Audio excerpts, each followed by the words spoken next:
আসসালামু আলাইকুম। আজকে আমাদের দীর্ঘ 9 বছর পর আমাদের নেতা বাংলাদেশে ফিরে আসবে। সবাই আমার নেতাকে দেখার জন্য অনুরোধ রইল। এখন আমার নেতা বর্তমানে বাংলাদেশ ইয়ারিং প্লেটের মধ্যে আছে, সবাই দেখবেন।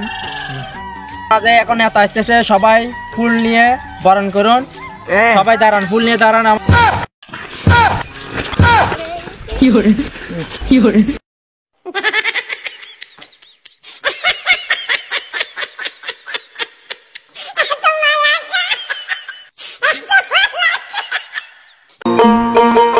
আমার সোনার বাংলা, আমি তোমায় ভালোবাসি, চিরদিন তোমার আমার। স্যার এটা কোলে কমেন্ট করুন। টাকা কই? টাকা কি করে বাহ, খুব সুন্দর হয়েছে স্যার, এটা আমার পক্ষ থেকে। ঠিক ঠিক আর ভাই আব্দুল ভাই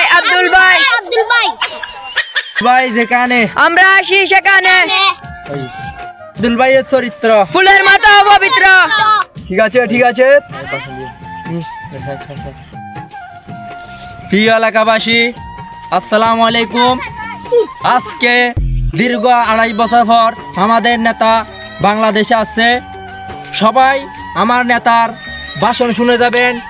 এই এলাকার উন্নয়ন করবে, এতিম সেতিম যা আছে সবাইকে এখান থেকে বিদায় করে দিবে আমার নেতার কথা। প্রিয় দর্শক দেশবাসী, সবাইকে আসসালামু আলাইকুম। আপনারা তো জানেন দীর্ঘ 9 বছর ধরে আমি এই এলাকার মধ্যে ছিলাম না, পলাতক ছিলাম। কারণ আমি মানুষের পিটাই আমাকে দেশ ছাড়া করছে, কারণ আমি থাকতে পারি না মানুষের পিটার কারণে। তাই এই এলাকা ছাড়া করছে। এখন সবাই চলে যাওয়ার কারণে ধান বিল পরিষ্কার হয়েছে, সেজন্য আমি এখানে প্রবেশ করছি। ঠিক, আপনারা সবাই আমাকে ভোট দিবেন। কারণ আমি যদি এবছরে যদি ভোটটা পেয়ে যাই, তাহলে এই এলাকার মধ্যে গরিব অসহায় গরিব কেউ 1 টাকা লাগবো না। স্যার ওরা কোথায় যাবে?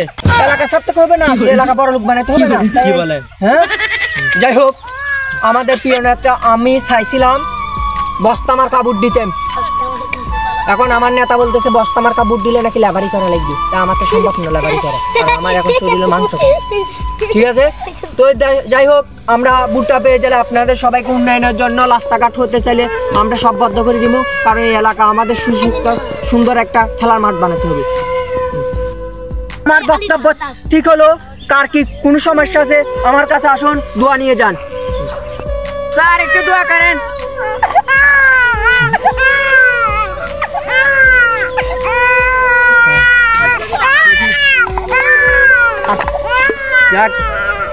একটা শিশু বাচ্চা আছে আমার কাছে, দেখছে ঠান্ডা। আমার দোয়া সব কিছু থাকবে।